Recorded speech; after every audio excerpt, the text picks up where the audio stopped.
మోడీ అంటే మండిపడే నితీష్ ఇప్పుడు బీజేపీకి వంత పాడుతున్నాడు.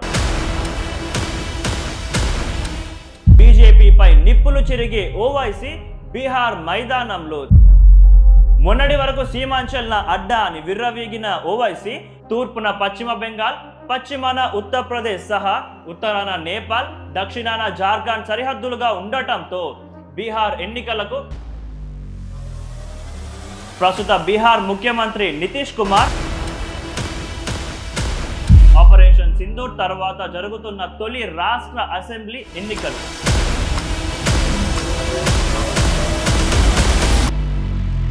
రాహుల్ గాంధీ ఓట్ చోరీ గద్దీ చోర్ నరేటివ్ ఉధృతతో ఓటర్. నమస్తే, welcome to Gandeevam, the art of truth.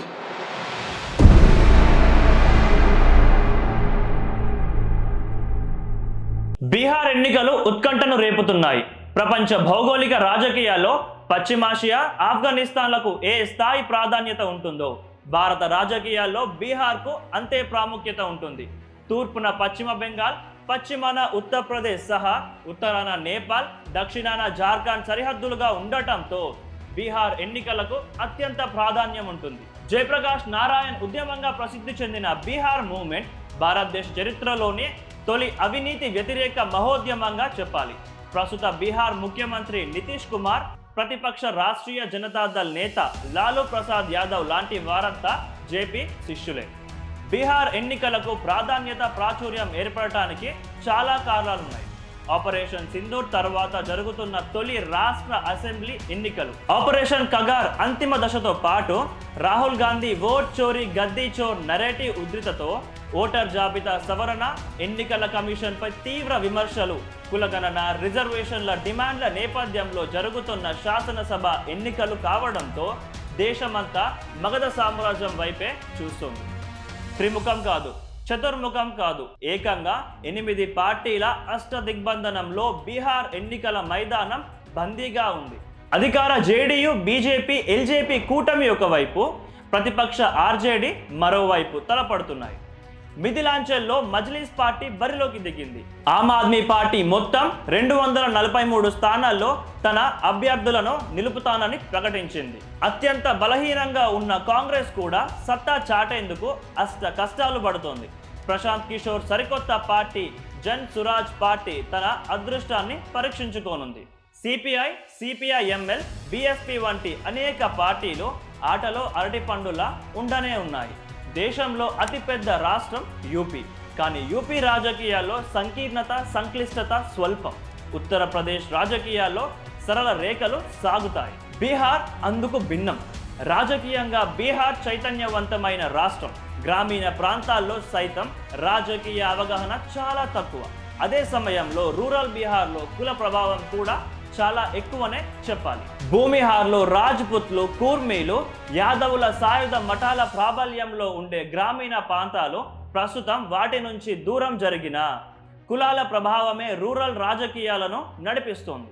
Naxalite సాయుధ దళాలు నిమ్న వర్గాలకు అండగా నిలిస్తే సవర్ణ సాయుధ మఠాలు అగ్రవర్ణాలకు అండగా నిలవడంతో 2 దశాబ్దాల క్రితం వరకు బీహార్ గ్రామీణ ప్రాంతాల్లో రక్తం ఏరులై పారింది. బీహార్ ఎన్నికలు బీజేపీకి ప్రతిష్టాత్మకం. బీజేపీ తాను ఆశించినట్టు మగధ సామ్రాజ్యం పీఠాన్ని అధిష్ఠిస్తే చరిత్రలో తొలిసారి తూర్పు వాకిట మరో రాష్ట్రాన్ని కైవసం చేసుకున్నట్టవుతుంది. ఇప్పటికే జార్ఖండ్, ఒడిశా, ఛత్తీస్గఢ్ రాష్ట్రాల్లో తన స్థానాన్ని పదిలం చేసుకున్న బీజేపీ బీహార్ను స్వాధీనం చేసుకుంటే ఇక మిగిలింది పశ్చిమ బెంగాల్ మాత్రమే. జార్ఖండ్లో ఇటీవలి జరిగిన ఎన్నికల్లో అనేక కారణాల వల్ల ఓడిపోయింది. కానీ గతంలో ఆ రాష్ట్రంలో అధికారాన్ని అనుభవించింది బీజేపీ. బీహార్ ఎన్నికల చిత్రం చాలా ఆసక్తికరమైంది. ఎవరు ఎప్పుడు ఎక్కడ ఏ పక్షానికి ప్రత్యర్థులో, ఏ పార్టీకి మిత్రపక్షం వహిస్తారో ఊహించడం అసాధ్యం. మిత్రులు ప్రత్యర్థులు కావడం, వైరి వర్గాలు ఏకమై ఐక్య సంఘటన ఏర్పాటు చేయడం గంటల వ్యవధిలో జరిగిపోతుంది. ఇండియా కూటమి ఏర్పాటులో కీలక భూమిక పోషించిన నితీష్ కుమార్ రాత్రికి రాత్రే బిచానా ఎత్తేసి ఎన్డీఏలో చేరిపోయారు. నితీష్ ప్రభుత్వంలో ఉప ముఖ్యమంత్రిగా ఉన్న తేజస్వి యాదవ్ ప్రస్తుతం జేడీయూ కూటమికి ప్రధాన ప్రత్యర్థి. మోడీ అంటే మండిపడే నితీష్ ఇప్పుడు బీజేపీకి వంత పాడుతున్నాడు. బీజేపీపై నిప్పులు చెరిగే ఓవైసీ బీహార్ మైదానంలో తేజస్విపై మండిపడుతున్నాడు. తాను ముఖ్యమంత్రి అయ్యే అవకాశం లేదని తెలిసినా కూడా నితీష్ కుమార్ ఎన్డీఏలో కొనసాగుతున్నాడు. మొన్నటి వరకు సీమాంచల్ నా అడ్డా అని విర్రవీగిన ఓవైసీ మిథిలాంచల్కు మకాం మార్చాడు. ఎన్నికల కమిషన్ 65 లక్షల అక్రమ వలసదారుల ఓటర్లు తొలగించిన తరువాత మిథిలాంచలే మేలని ఓవైసీకి అర్థమైంది. మిథిలాంచల్ చారిత్రక ప్రాధాన్యత ప్రాంతం మాత్రమే కాదు, ప్రాచీనతకు నిలయం కూడా. సీతాదేవి జన్మస్థలం మిథిలాంచల్.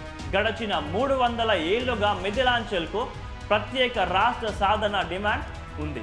మిథిలాంచల్ రాజకీయాల్లో వ్యూహాత్మకంగా వ్యవహరిస్తోంది. యూట్యూబర్ జానపద గాయని మైథిలి ఠాకూర్ను రంగంలోకి దించాలని బీజేపీ పెద్దలు భావిస్తున్నట్టు తెలుస్తోంది. మైథిలి భోజ్పురి భాషల్లో జానపదాలు పాడి యూట్యూబ్లో 50 లక్షల మంది ప్రేక్షకులను ఆకర్షించిన మైథిలి ఠాకూర్ స్వస్థలం బేనిపట్టి. 12 ఏళ్ల వయసులో జానపద గాయనిగా ప్రయాణం మొదలుపెట్టిన మైథిలి ఠాకూర్ భారత్లోనే కాదు విదేశాల్లోనూ ప్రాచుర్యం పొందింది. ప్రధాని మోడీ పాల్గొన్న అనేక సమావేశాల్లోనూ మైథిలి ఠాకూర్ గాయనిగా ప్రశంసలు అందుకుంది. లాలూ ప్రసాద్ యాదవ్ హయాంలో బీహార్ను విడిచి వెళ్లిన మైథిలి ఠాకూర్ కుటుంబం ఈ మధ్య కాలంలోనే తిరిగి మిథిలాంచల్లో స్వస్థలానికి చేరుకుంది. బీజేపీ జాతీయ ప్రధాన కార్యదర్శి వినోద్ తావ్డే సైతం మైథిలి ఠాకూర్ బీజేపీలో చేరిక గురించి సూచనప్రాయంగా వెల్లడించారు. సీమాంచల్లో 65 లక్షల అక్రమ వలసదారుల ఓటర్లను ఎన్నికల కమిషన్ తొలగించడంతో మజ్లిస్ పార్టీ తన మకాంను మిథిలాంచల్కు మార్చింది. గతంలో మజ్లిస్ పార్టీ సీమాంచల్లో 5 స్థానాలను కైవసం చేసుకుంది. కిషన్గంజ్, అరారియా, పూర్నియా, కటిహార్ జిల్లాల అక్రమ వలసదారుల జనాభా పెద్ద ఎత్తున ఉంది. పశ్చిమ బెంగాల్ నుంచి వలస వచ్చిన బంగ్లాదేశీయులు, రోహింగ్యాలు తప్పుడు ధృవపత్రాలతో ఓటు హక్కును పొందడమే సీమాంచల్లో మజ్లిస్ పార్టీ పట్టు సాధించడానికి కారణమనే చెప్పాలి. సీమాంచల్ ప్రాంతం పశ్చిమ బెంగాల్కు సరిహద్దుగా ఉండటంతో యథేచ్ఛగా అక్రమ వలసలు సాగాయి. సీమాంచల్లో పోటీ చేస్తున్న మిథిలాంచల్లో మరో 4 స్థానాల్లో పోటీ చేయాలని మజ్లిస్ పార్టీ ప్రకటించింది. చాలా చిత్రంగా ఓవైసీ బీజేపీని లక్ష్యం చేసుకోకుండా మహాగఠబంధన్ పై తీవ్ర విమర్శలు ఎక్కుపెడుతున్నాడు. బీజేపీ వ్యూహంలో తేజస్వి యాదవ్ చిత్తు కావడం ఖాయమని పదే విమర్శ చేయడం, కాంగ్రెస్ సహా ఆర్జేడీ ఓవైసీని బీజేపీ బి టీం అంటూ ఎగతాళి చేస్తున్నాయి.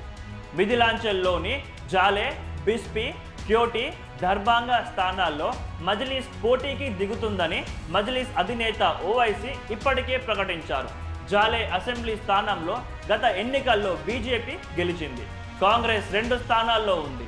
ఈ స్థానంలో మజ్లిస్ పోటీకి దిగితే కాంగ్రెస్ ఓట్లు చీలిపోయి మరోసారి బీజేపీ గెలిచే అవకాశం ఉంది. బిస్పీ స్థానంలో బీజేపీ, ఆర్జేడీ బలంగా ఉన్నాయి. మజ్లిస్ పోటీకి దిగితే ఆర్జేడీకి మరోసారి ఓటమి తప్పేలా లేదు. క్యోటి స్థానాల్లోనూ బీజేపీ, ఆర్జేడీ బలంగా ఉన్నాయి. మజ్లిస్ పోటీకి దిగడంతో మరోసారి ఆర్జేడీకి ఆశాభంగం తప్పదు. దర్భంగా అసెంబ్లీ స్థానాల్లో 2005 నుంచి బీజేపీ అప్రతిహత విజయాలు సాధిస్తుంది. ఆర్జేడీ వరుసగా 2 స్థానాలకు పరిమితమవుతోంది. రాబోయే ఎన్నికల్లో బీజేపీకి ప్రతికూల పరిస్థితి ఉందనే అంచనాలు వెలువడుతున్న సమయంలో మజ్లిస్ రంగంలోకి దిగడంతో ముస్లిం ఓట్లు మజ్లిస్, ఆర్జేడీ మధ్య చీలడంతో మరోసారి బీజేపీ విజయం ఖాయమంటున్నారు విశ్లేషకులు. మొత్తంగా బీహార్ ఎన్నికలు బీజేపీకి మరో విజయాన్ని అందించడం పక్కాగా కనిపిస్తుంది.